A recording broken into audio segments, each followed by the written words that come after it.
It is the custom of this congregation to extinguish a candle in honor of a member who passes away. Just this morning, we heard of the loss of Liz Cormier, but we will honor her next week, more appropriately and fully. This Sunday, we honor the loss of Shulee Gibson, who passed away this Thursday morning in the early hours. Shulee, wife of Tim, mother of Georgia, and Milo, daughter of Gordon and Judy, beloved by everyone who knew her, except those who were seeking to block fair access to housing to other human beings.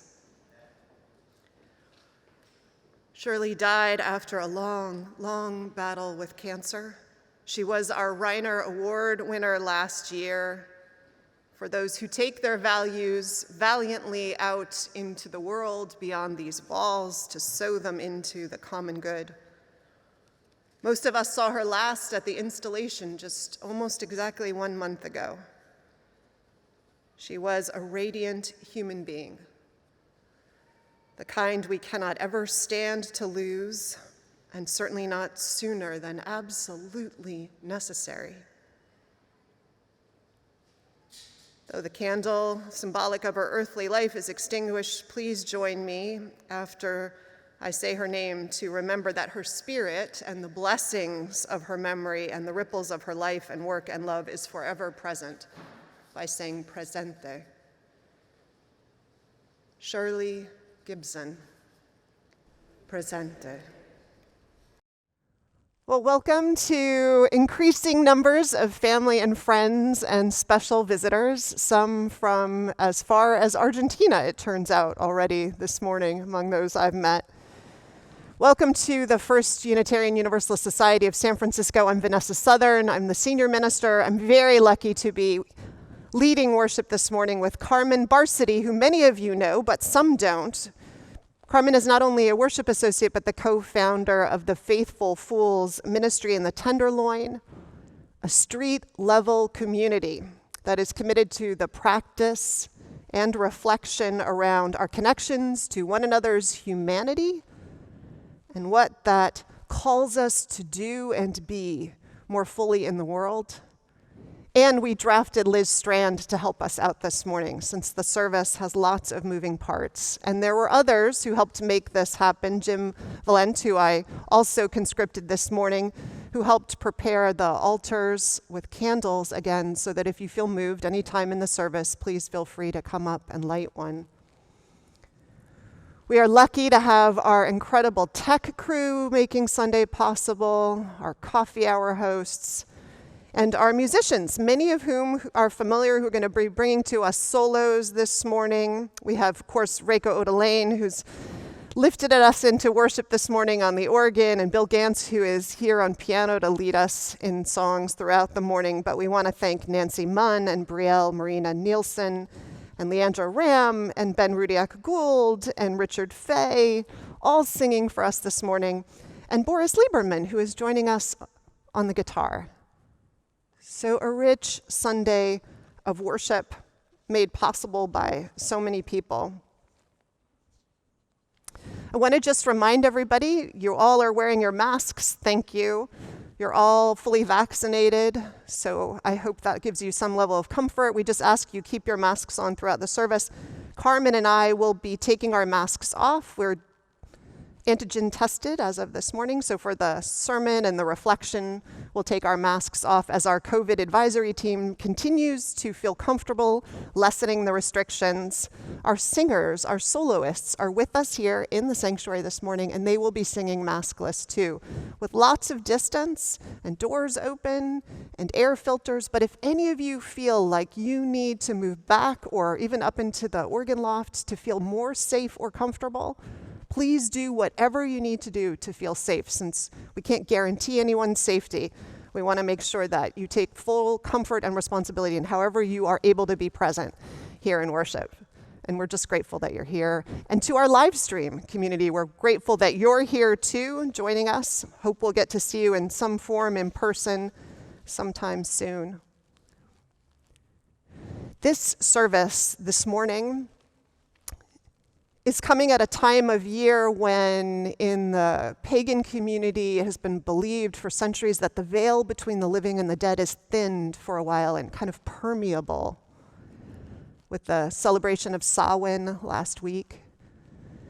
And where in the Catholic Church, the celebration of saints and all souls takes place, and in Mexico with Dia de los Muertos, people gather in celebration and connection to those they've lost, gathering in picnics at the grave with favorite foods and a joyful reunion. And so we gather for our service of recognition and mourning and gratitude for those that we have lost. The service this year will be focused mostly on those we've lost in the last year, but we know that grief does not know bounds, as it shouldn't, because love doesn't. And so I invite you to bring into the space, allow more fully into your hearts this morning, whoever it is who you bring with you, and pull them close. There'll be opportunities throughout the service to recognize them. And in that spirit, we bring close those who are in our live stream community, not with us in body, but here with us in spirit, but maybe just calling to all who are with us in spirit.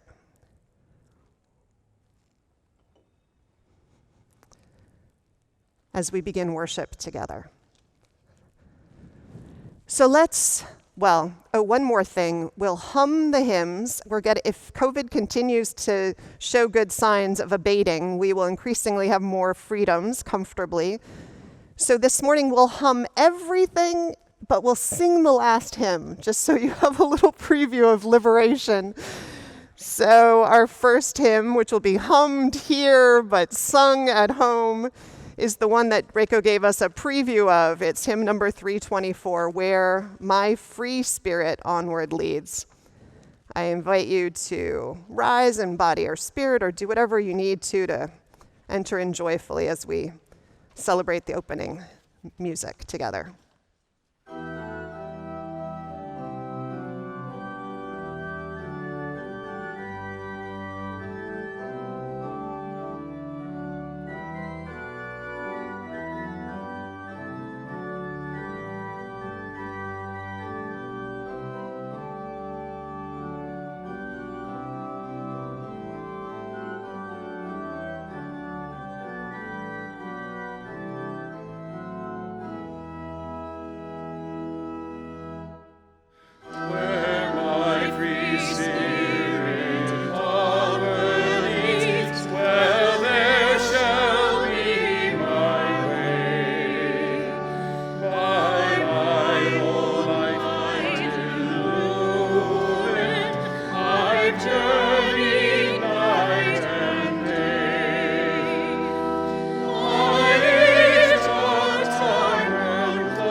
Good morning. Please join us in reading the unison chalice lighting.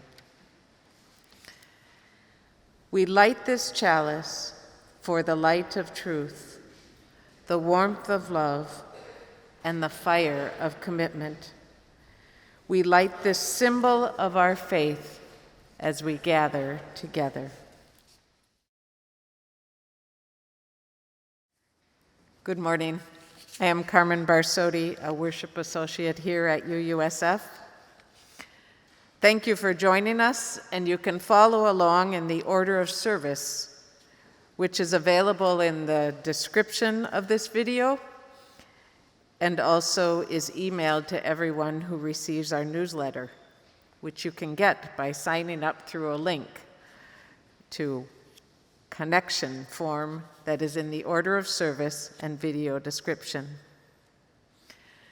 The order of service also lists upcoming events and links to opportunities to connect with one another, including our Zoom coffee hour, which takes place after the service. When the weather permits, those who are with us can join in real-life coffee hour in our courtyard. We just ask that you keep your masks on if you aren't sipping a beverage. Today, we will encourage you to look at all the opportunities to be connected and to reach out to deepen your spiritual practice, as well as weave yourself more fully into the web of community and find what you need and ways to serve. So welcome, everyone. This is usually the time when we sing our meditation on breathing, but today we will listen to a song, a new meditation on spirit, as we are calling it. And as Vanessa mentioned, at the end of this service, we will sing it together as our closing hymn. Let's enter more deeply into worship with our meditation on spirit.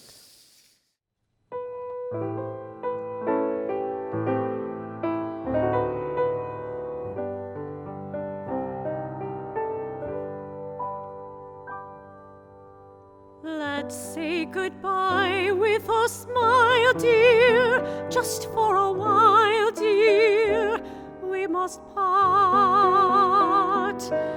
Don't let our parting upset you, I'll not forget you, sweetheart. We'll meet again, don't know where, don't know when, but I know we'll meet again some sunny day.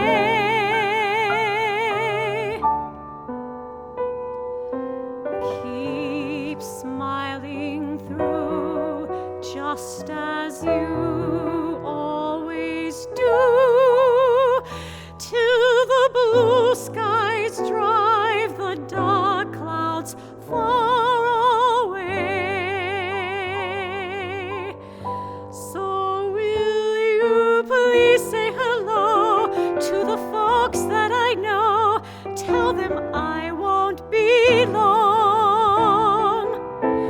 They'll be happy to know that as you saw me go, I was singing this song.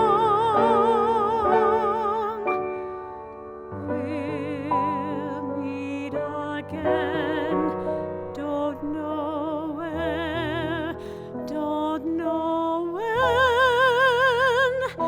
but I know we'll meet again some sunny day.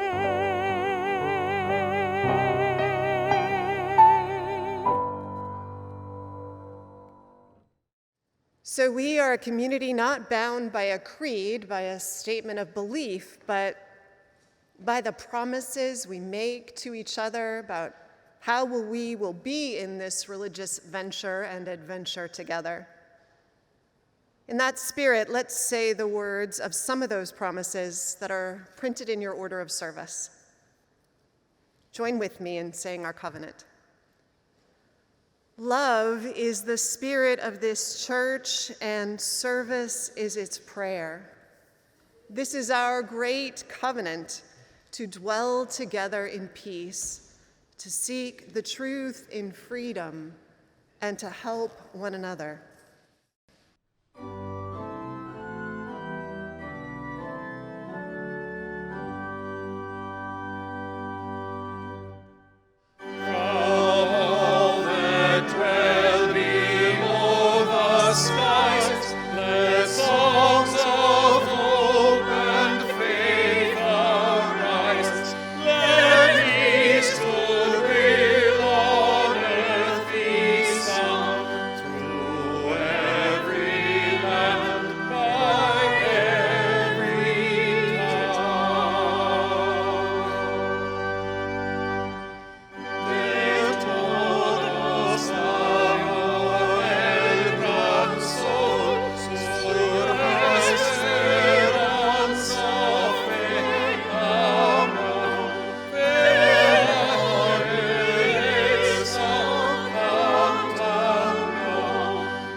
I'd invite us into a spirit of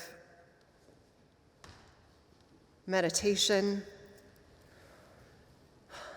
I invite you to breathe deep and set aside the long list of things tying you, tugging at you from just outside these doors. Feel your feet on the floor, your back against whatever chair or pew upholds you. The feel of your clothes, maybe your pajamas, some of you, against your skin. And the ambient sounds of the world, the part of it in which you find yourself this hour.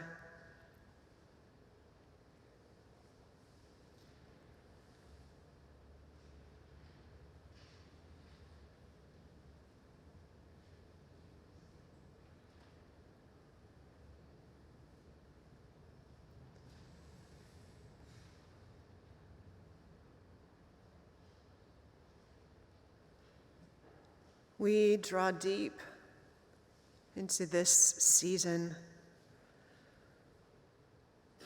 of shorter days and longer nights. Winter is coming. And the season of autumn is here with its blasts of color, even here in San Francisco. Those blasts of color before leaves set flight from the branches that gave them life to decay back into mineral and nutrient.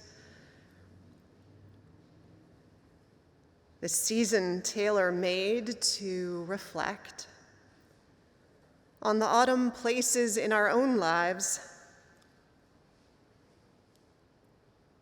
to wonder, standing in the autumn richness, what time of ripeness is over in some piece of our own life and must give way for new beginnings.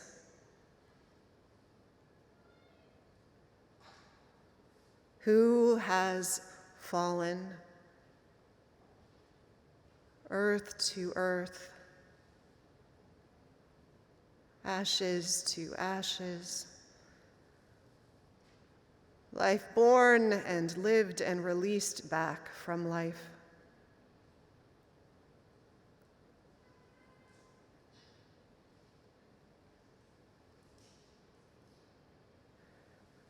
We used to rake the leaves when I lived in a place of yards and leaves. All of them tossed into a big pile, and we'd throw the puppy in, or a wayward child would fall back into them, or we ourselves would rest in them as they tumbled in around and over us, delighting in them one more time before we took them into the back into a big pile where winter would turn them into mulch. We delight in them, even as the trees looked starkly bare for a season afterwards, before new shoots pressed their way into this world.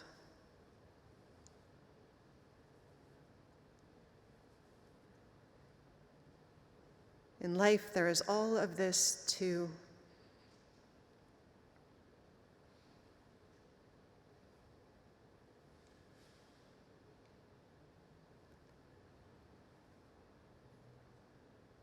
What are the crisp, fallen leaves of this season in your life? What must or has already or will soon fall away?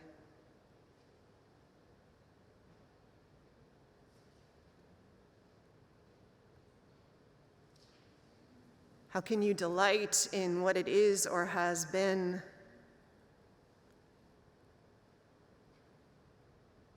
And who or what will keep you company until spring?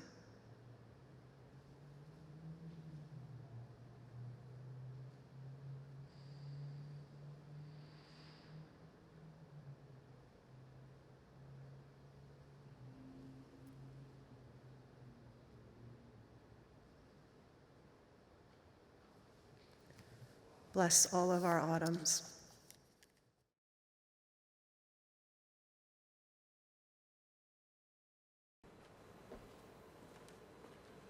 A poem by Irish poet Thomas Moore, At the Mid-Hour of Night, also known as Molly My Dear, and arranged by Benjamin Britten.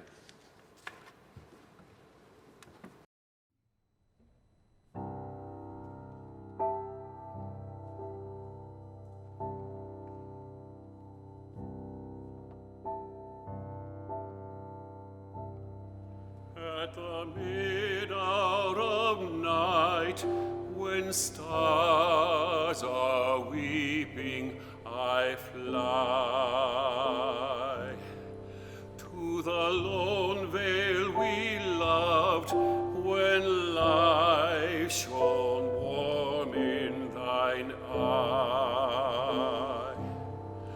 And I think that his spirits can steal from the regions of air to revisit past scenes of delight. Thou wilt come to me there and tell me your love is remembered in the sky.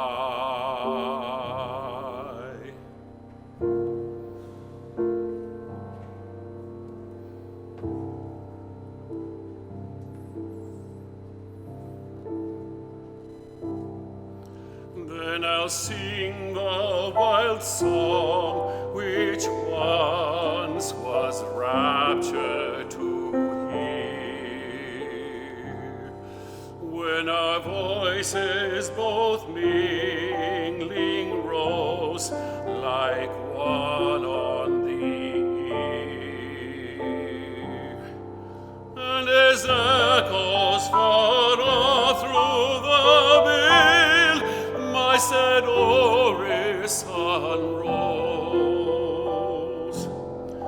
I think, oh my love, 'tis thy voice from the region of souls, faintly answering still the notes which once were so dear.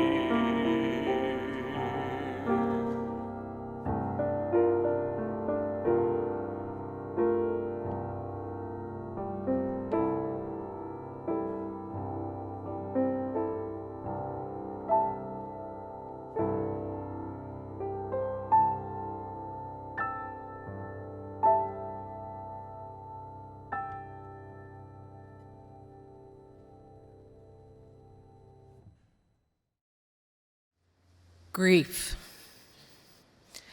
The reality is there will be grief, and you do not know how that will manifest inside of you or what it will look like for others. It isn't something you can prepare for. You will only come to know it as it shows up, and it will be different for everyone. Be gentle with yourself and one another. I found myself speaking these words to Alex Starr when he called to tell me that Ian, his brother-in-law, the husband of his sister Karen and father of Jude, was killed when he was hit by a vehicle riding his bike on a cross-country venture. When Alex first texted me that morning after receiving the news, he texted, "I just needed to tell someone." Though I did not know Ian, I know Alex, and I knew what Alex was telling me. Death had just arrived at his door, at his family's door, unannounced. And how does one open to take it in? Though I have experienced many people close to me die, including grandparents and aunts and uncles who I love dearly, it wasn't until my own father died that I became intimately familiar with grief. A presence that took up occupancy within me and slowly seeped into most every cell of my body and mind, dimming the lights of my familiar life force as it moved through me. I really wasn't aware of how pervasive my grief was until its density began to dissipate, like the lifting of a thick fog, and I slowly felt an aliveness again. It stayed with me for about 6 months, and I don't remember welcoming it in, and I don't remember telling it that it was time to go. These past weeks, I've been thinking a lot about death and what it means to remember and honor those who have died. Not only because Alex had called me about Ian's death, but also because we are preparing the annual service for those who have died homeless on the streets of San Francisco and in the residential hotels. Then this week, Sam and I awoke to an early morning, heart-wrenching text letting us know that our dear friend, Brian Edwards, had died the evening before. News of someone dying is often difficult to receive, but the sudden death of someone we just spent time with or received a text from hits you in the gut in the way that your own breath stops for a moment. Only when we start breathing again can we slowly take it in, despite the resistance to do so. How can it be? At the Fool's Court on Hyde Street, we made the street-level lobby into a space of remembrance for Day of the Dead, for All Souls Day. I awoke early on November 2nd and spent more than an hour quietly lighting candles and adding pictures to the window facing the street, and placing some on the table inside. I felt the warmth of something familiar, remembering a multitude of moments in my life when I would go into a quiet church and light candles in front of statues of saints, or on these big racks that had dozens of candles. I'd light candles in memory of people who had died, sometimes with a petition asking them to be with me, to give me the strength I needed to get through a moment. At times, asking for a clarity of action. Sometimes the candle was pure thanksgiving for them and for their life. It never ceases to amaze me how the little flicker of a flame can bring forth such immense warmth and presence. A communication of sorts, reaching souls that I can no longer write to or call or sit with. That flame is like a direct line, a connection. Hello, Dad. I sure miss you. Okay, how I wish I could hear your voice. Good morning, everyone. I just want you to know how grateful I am for you and your palpable presence that remains with us. I long to see people who have gone before me, and still I feel them near as I talk to them. I relate to them, not as ones whose lights have gone out, but rather as ones who have passed to a place of eternal light. I light candles before the pictures of people I love, not only on the Day of the Dead, but many, many mornings throughout the year as I awake and begin my day. It is an act of giving and of receiving, of remembering and being remembered. And for all who have died in this past year in this community, in our circles of family and friends, for Ian and Brian, Ardith, Liz, Shulee, and all the cloud of witnesses we remember today and every day, I share this prayer we use in our Catholic ritual. Eternal rest grant unto them, O Lord, and let perpetual light shine upon them. May they rest in peace. Amen.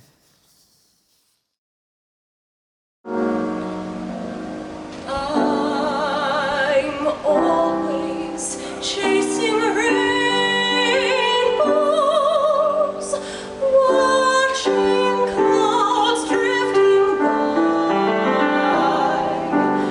My schemes are just like all my dreams, ending in the sky.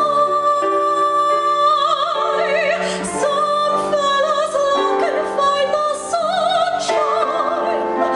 I always look and find the rain.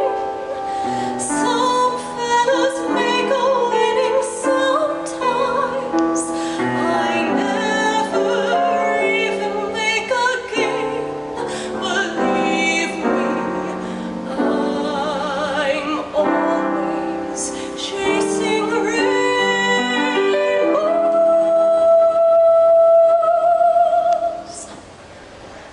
waiting to find a little woman in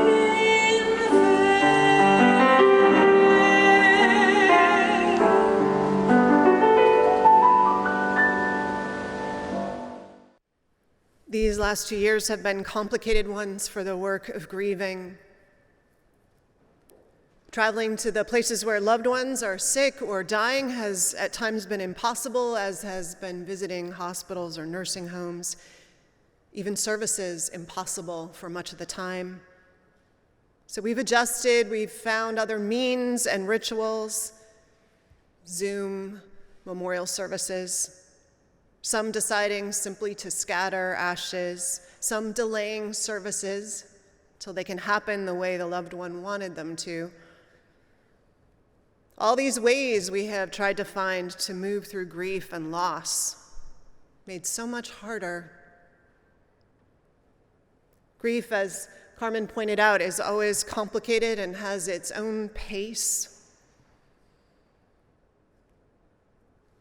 Well, we'll try and find a ritual here as part of its unfolding together. As many of you know, I asked for you to send a photo and a couple sentences about someone that you wanted us to recognize. And I need to say up front that in the La Brea tar pit of email, I am sure, actually already as of this morning, I know of one that's there. And so I apologize for things that weren't found with easy searches. I apologize in advance if Carmen or I mispronounce a name. There will be time at the end of the service for those of you who didn't send in a name or where it was missed to speak the name out loud, and there's a table down below if you brought an object or a photo by chance that you wanted to lay on our shared altar of honoring for you to do so.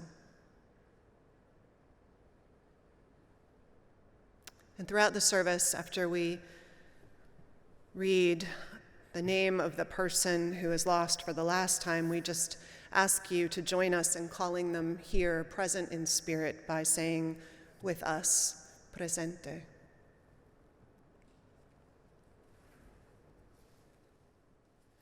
We lost many members this year while we were apart. The collective effects of that are only now apparent as we are back together. We lost member Ken Keep. On the chancel this morning is the first of the 2,000 ties, the one that started his collection. His jacket from young adult group that he and others started, which they called the Rufus P. Cutler Marching Society, named after the least known minister in the congregation's history.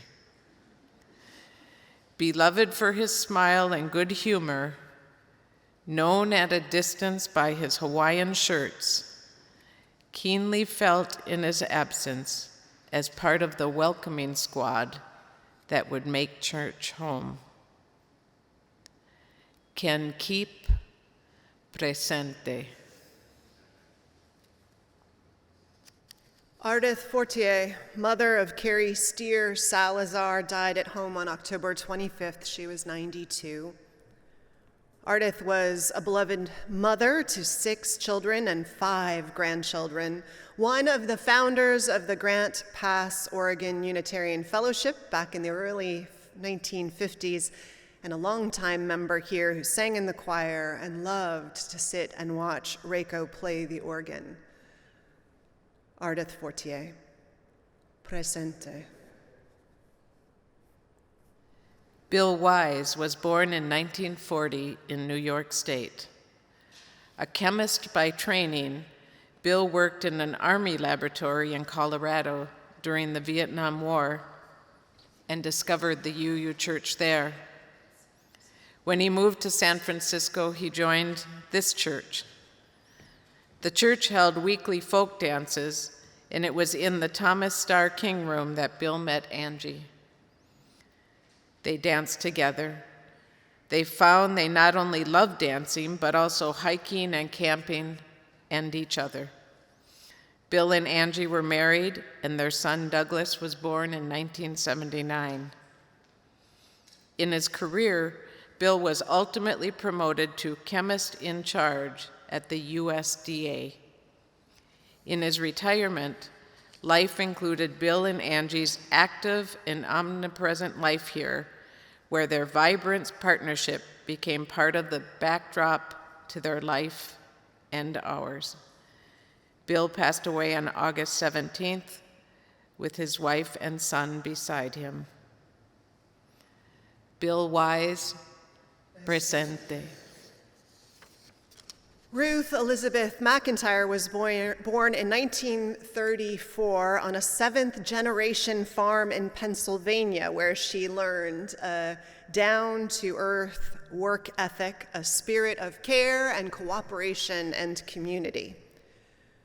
Ruth got a robust education and even graduated from the Coro Foundation's Public Affairs Training for Women and taught elementary school. Later, she'd focus on work in the community, and by the end of her life, the number of organizations she had served, helped found, supported, and advocated for was legion. Ruth would marry Bruce Morris Cowan, and they would find their way to San Francisco and this church. In recent years, she would sit a few rows back by the aisle. I'd make sure to greet her when we greeted one another in service. Drawn by her big smile, her loving presence, and her reliably encouraging words. Ruth died somewhat surprisingly on August 29th of this year, just after her daughter, son-in-law, and grandson had relocated permanently to spend more time with her. She's sorely missed. Ruth Cowan, presente. The Reverend John Marsh. John was born in 1955 in Brockton, Massachusetts, raised Unitarian Universalist, and in 1976 was ordained a minister in this faith. John served this congregation from 1995 to 2004 in a co-ministry with Reverend Margot Campbell Gross, our minister emerita. John's warmth was palpable, and under his and Margot's leadership, not only was the church revitalized, but dangerous structural weaknesses in the sanctuary were identified, and an enormous earthquake retrofit was successfully undertaken.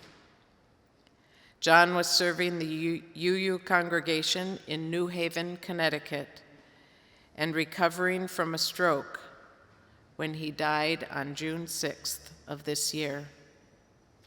He leaves behind his wife Allison and children James, Aiden, and Robin, and grandchildren Daniel and Nina. John Marsh, presente. This year, the congregation also lost Francis Lee, an outspoken, regular presence in the congregation's life, whose own life navigated many complex struggles. Francis Lee, presente. And our hearts go out to Melissa Farfarman, whose husband Dave passed away after a long health struggle, with Melissa as a regular member of the caregivers circle, finding support for that hard role that we will all be called to play at some point or many points in our lives, some of us more than others. Dave Farfarman, presente. Longtime member Barbara Mason died this year, and her funeral was attended by members of this congregation. Barbara actually was our very first volunteer bookkeeper at Faithful Fools. And Barbara moved to Ukiah about 12 years ago and has had health struggles in recent years. Our thoughts are with her daughter, Rocky. Barbara Mason, presente. Mary Castiglia informed us of the death of Adelma Lowe Prest at the age of 106. Adelma and Mary were on the SCW Scholarship Committee for many years. Adelma was married in this church and her husband was moderator in the 50s. Adelma Low Prest, presente. I invite us now to sing or hum Spirit of Life.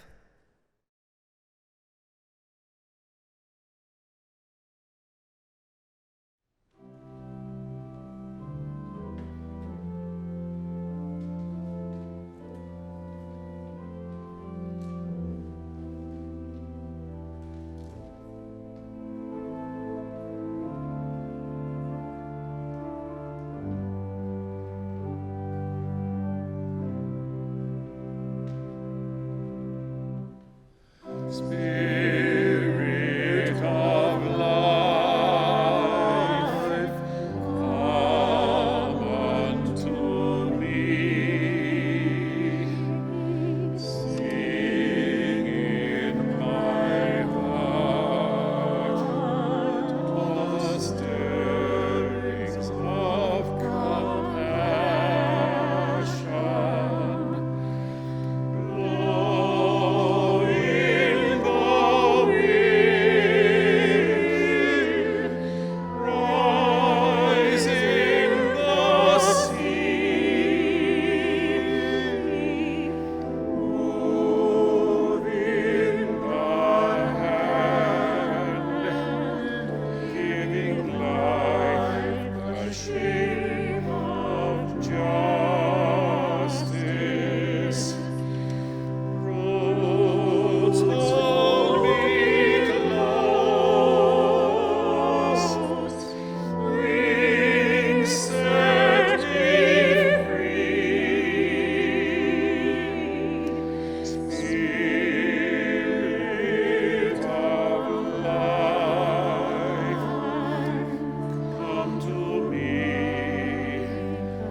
Lynette Deanna Steed Macaulay was a cherished wife and mother and grandmother and aunt and sister and friend.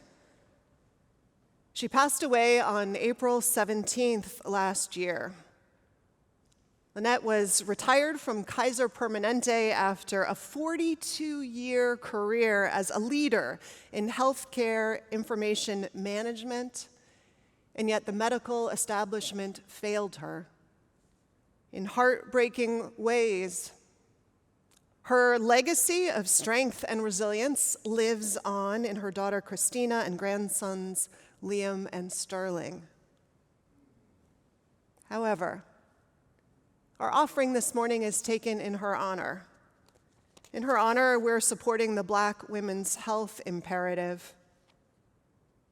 You can read more about its effort to bring justice and effectiveness to all people in our healthcare system. And it speaks deeply of our values to plow them into this effort. And so I invite you, those of you who are here, as you leave this morning, there are baskets in the lobby. There's our online giving system, which you can use now, and those of you at home, or you can send checks. Next week, we'll report back on how our efforts to support that are bearing fruit. And I encourage you to read more about it. Lynette Diana Steed Macaulay, presente.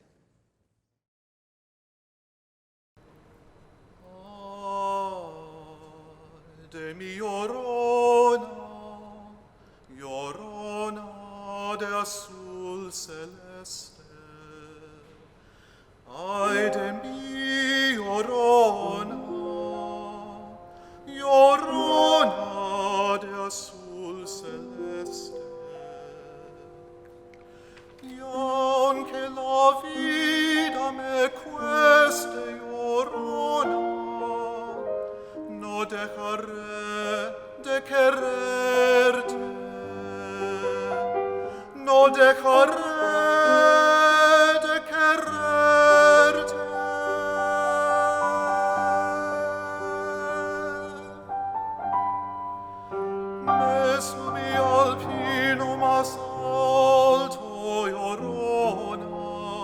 aversite divis abba, como el pino erro tierno llorona, al verme llorar, lloraba.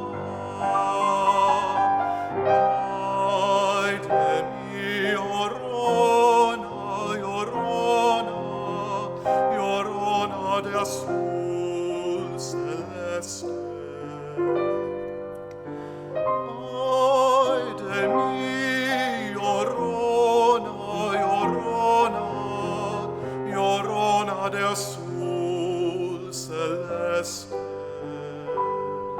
Y aunque la vida me cueste, llorona, no dejaré de quererte.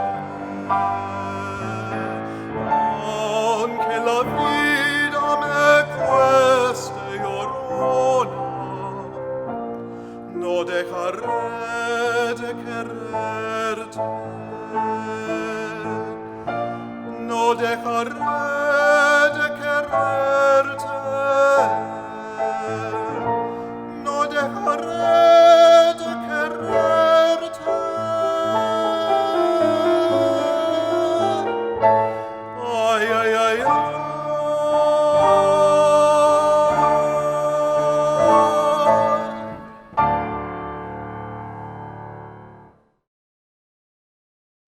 Others in this congregation suffered hard personal losses that we call into this circle of community where joys are doubled, but where when we lean into one another, we hope sorrows, if not halved, can be lessened. Christopher Rodriguez shares the hard summer his family had. His mother, Claudia Joyce, passed in June after a convalescence from a fall. She regularly attended our services during lockdown, and he was able to see her in the spring when they were both vaccinated. She loved being a mother and a grandmother. Claudia Joyce, presente. And in August, 2 days before his 48th birthday, Christopher's middle brother, Patrick Rodriguez, died of a pulmonary embolism. He'd moved to Sonora with his wife and 2 boys to a bed and breakfast that they acquired in 2019. He was a great artist and loved his family intensely. Patrick Rodriguez, presente. Betsy, Jack, and Alex Starr, Kirsten Hove, and Luna and William ask that we remember Ian Mauser, husband of Karen Dar and father of Jude Mauser, age 6, who died on October 14th, 2021, while on a bike ride in Arizona. Ian was a deeply compassionate and creative person who dedicated his life to using music to heal, touching the lives of over 14,000 young people through the organization he founded in Portland, My Voice Music. Ian Mauser, presente. Debbie Wu lost her grandfather, James Wong, who passed away at age 90 this last spring. James Wong was a good-natured, artistic, and physically fit man who was well-loved by his family and friends. James Wong, presente. Catherine McGinnity, daughter-in-law of Linda Enger, passed away on January 12th of this year. Catherine was an accomplished professional dancer and deeply loved teacher. She was a creative spirit who enriched the lives of all who knew her. Linda and her son, Christopher Griffin, mourn her death and celebrate her life every day. Catherine McGinnity. Stephanie Gowan asks us to remember her father, Jerry Leonard Allen, who passed away on January 15th of 2021. He was a Navy pilot and one of the first African-American pilots for American Airlines. In San Carlos, Jerry Leonard Allen became active in civil rights and community engagement, particularly at the local level. He was a great storyteller with a somewhat complicated and challenging personality. No one can deny he was interesting. Jerry Leonard Allen, presente. And Mary Castiglia asks that we remember her daughter Diane, who died after 9/11. Mary is grateful for the time and remembers the lovely years I was able to share with my daughter. Diane Castiglia, presente. Meg Whitaker Green asks us to acknowledge the death of James Kenner Whitaker.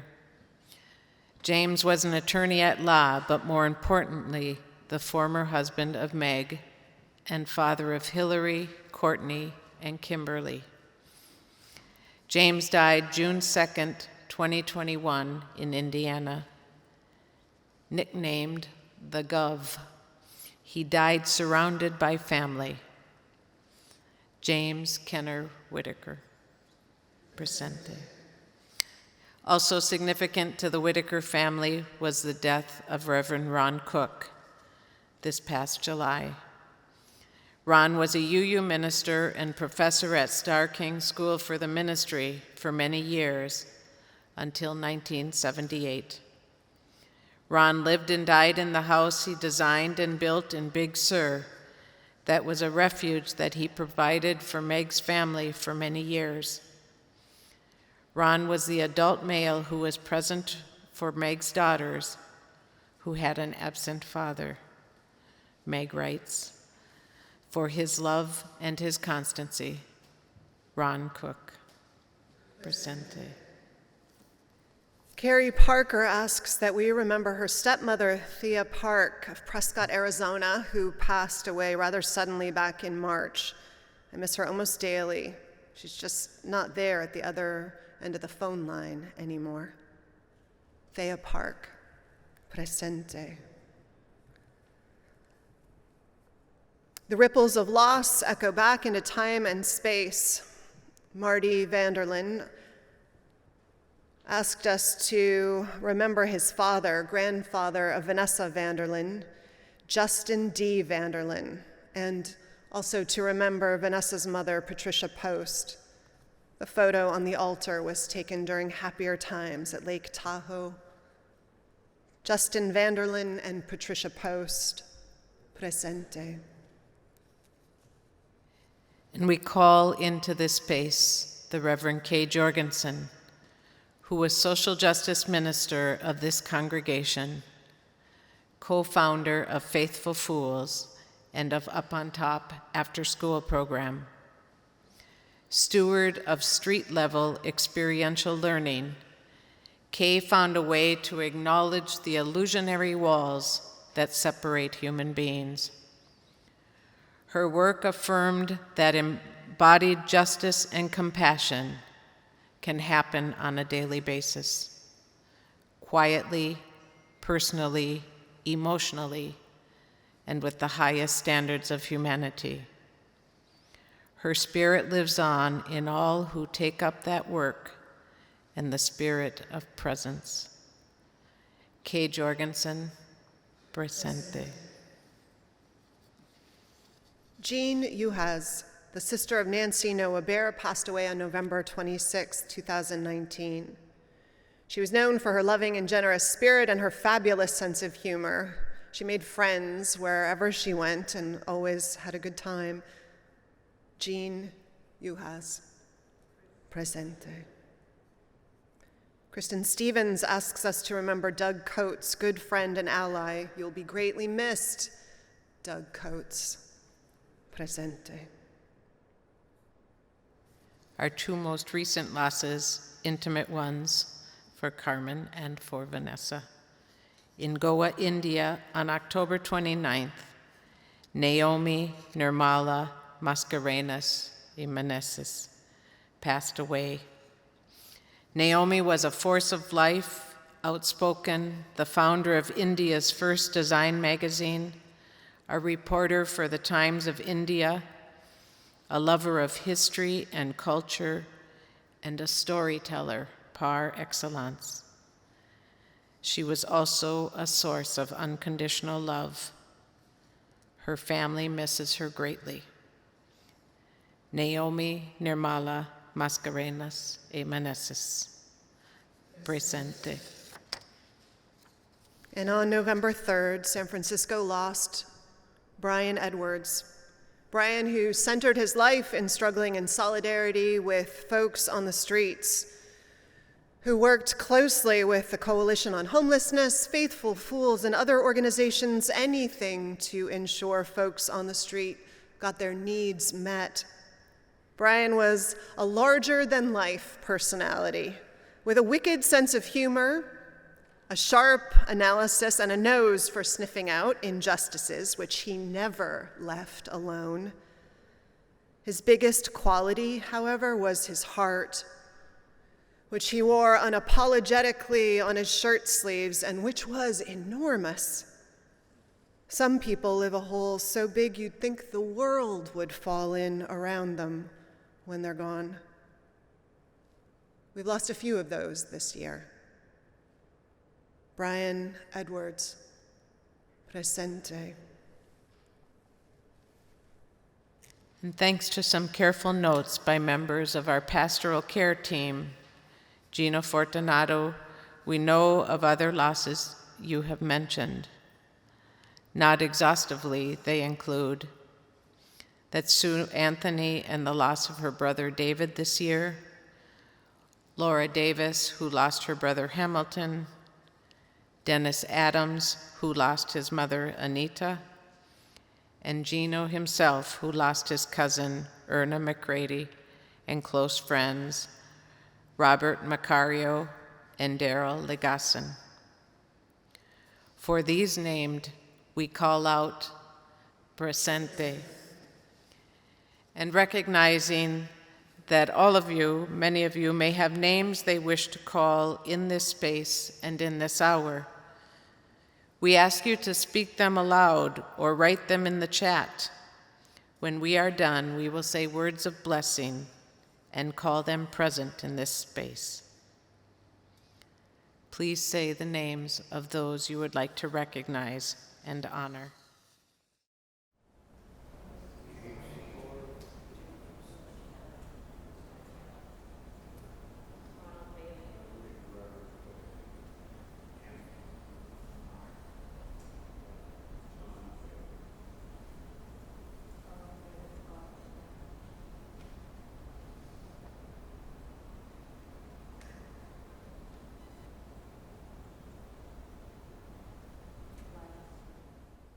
In honor of all those whose names have been mentioned, and those names unmentioned but held in our hearts, we say together, presente.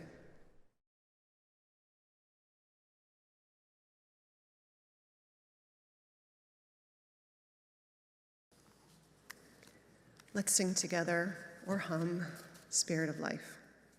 Life,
So this song is dedicated to my mother-in-law, who, when we got married in New Orleans, had already gone into hospice, and she passed away 3 days later.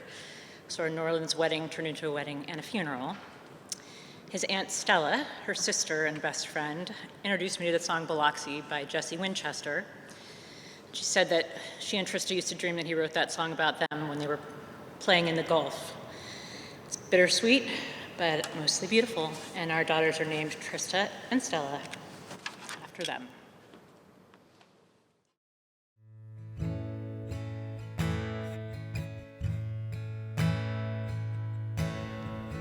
Down around Biloxi, pretty girls are dancing in the sea. They all look like sisters in the ocean. Boy will fill his pail with salty water, and the storms will blow off towards New Orleans.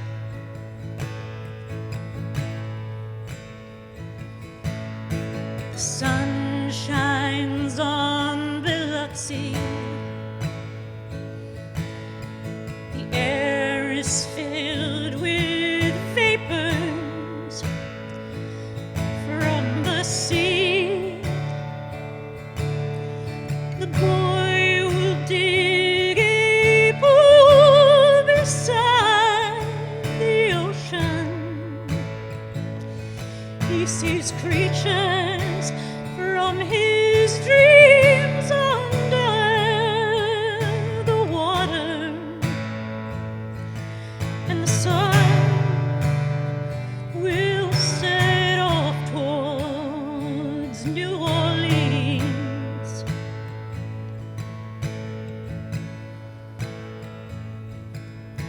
Stars can see Biloxi. Stars can find their faces in the sea. We are walking down beside the ocean. We are splashing naked in the water, and the sky is red from off towards New Orleans.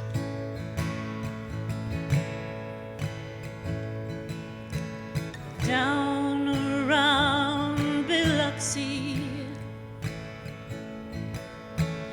pretty girls are swimming in the sea.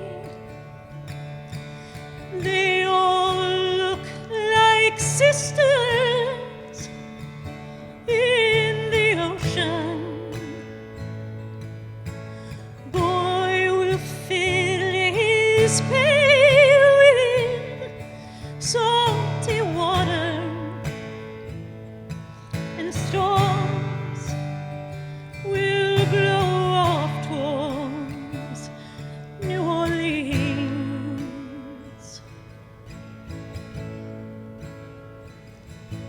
And the storms will blow off towards New Orleans. Of course, none of us knows what happens after we die.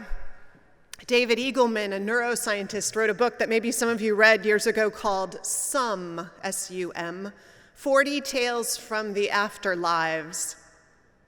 Each of the short essays was one different imagining of the afterlife. There was one called Subjunctive, in which you meet all the other versions of yourself that could have been, the ones who were a little less diligent, the ones who went to the gym every single day. And you can decide whether that might be heaven or hell or just interesting. And there's another in which everyone continues on, all of us continue on in another realm, laughing and talking in one big party, but we, of course, leave our bodies behind. And the body, he says, feels a bit like a cast after the cast party, having just gone through this incredible dramatic bonding and then acknowledging, sadly, it's over. Eagleman writes, when you die, you're grieved by all the atoms of which you were composed. They hung together for years, whether in sheets of skin or communities of spleen, and when, with your death, they do not die. Instead, they part ways, moving off their separate directions, mourning the loss of the special time they shared together, haunted by the feeling that they were once playing parts in something larger than themselves, something that had its own life, something they can hardly put their finger on. But also another imagining begins with the naturalist version, all of us, degrading back into life, sent out in oxygen molecules and beyond this universe, but then eventually missing each other and their connection and return every millennia or so to reconstitute you, and then start to yearn for their freedom and break apart again. All these visions. Personally, I find death completely incomprehensible. The most natural thing in the world, but also as incomprehensible as the other most natural thing, birth. Maybe more so, right? Because in death there is this whole entity with a history and a personality and emotions and secrets, an unfinished business sometimes. And he or she or they are there one moment, one breath, and then gone. And even though we know so much of them remains, an enormous amount vanishes in that moment. I am much more with Edna St. Vincent Millay in her Dirge Without Music, if you know the poem, where she writes, I am not resigned to the shutting away of loving hearts in the hard ground. So it is, and so it will be, for so it has been, time out of mind. With the lilies and laurels they go, but I am not resigned. Maybe all that lack of resignation is why this week my mother-in-law gone, Shirley Gibson gone, Ardith Fortier gone, so many gone. Back in a building, back here in community, and so missing them, Bill Wise and Ruth Cowan and Ken Keep and Francis Lee, and so many who we lost while we were apart, and so the loss didn't really sink in. All these gorgeous life forces gone. I find myself deeply grieving and struggling to figure out a way to move through just the frustration of all this loss. And I'll tell you the one thing that has kept me going. It's a photo that Courtney Young Law took at the family Halloween picnic last Sunday afternoon. It has me in my silly costume, holding a baby who turned 1 this week, Sterling Hamner, who lost his grandmother before he was born, who came into this world in this wild last year, smiling at my masked face, the most beautiful baby smile you have seen. I've kept it on my desktop, on my computer, this gorgeous baby whose brother is also a wonderful life force. And all of the kids who were at this picnic with their thoughts and their jokes and their opinions and their observations and their costumes, all of reminding me actually of what has come into this world recently when so much I love has gone out. And not in some abstract way, these flesh and blood human beings to love. All of it epitomized this week in one bundle of scrumptious babydom that I can't wait for you to meet. Not because it's going to pry my fingers off of the losses I feel or force me to let go of who we have lost, but so that my heart can start to think of the ways to reach beyond grief just a little. When talking about Eagleman's book with some friends recently, one of them asked aloud, "What do you say when someone asks you what you think happens after we die?" And one of the people in the conversation said, "I tell people I don't think we know, so think of what your fondest wish is of what happens after this life and believe it, because it might actually be true." And another said, "I just say that the thing I hold on to is that a life may end, but the ripples don't." Indeed.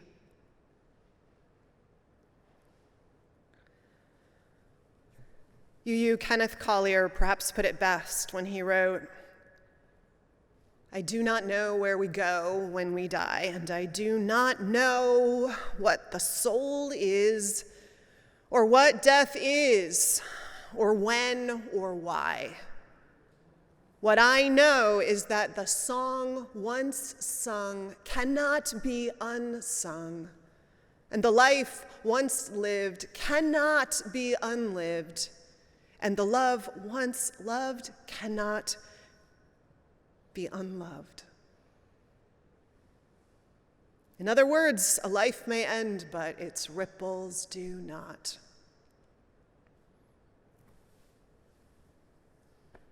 This morning is proof enough of that. Life. A force unseen, but felt and shared and wielded and passed along the lives we've said farewell to this year. These forces, these tsunamis of life and love and character, gone in body. And we are not resigned to that, but still cascading across this earth's surfaces, carrying us with it. Ripples beyond our vision. For all those we love and we have called into this space today, let us say once again, presente, siempre, fuerzas de amor. Spirit of life, come unto me. Sing in my heart all the stirrings of compassion. Blow in the wind, rise in the sea, move in the hand, giving life the shape of justice. Roots hold me close, wings set me free. Spirit of life, come to me, come to me. And now, in our comings and our goings, may the light of love shine upon us. Out from within us, be gracious unto us and grant us peace. And peace for all we have named. For this is the day and this is the life we are given. Let us rejoice and be glad in it. Amen.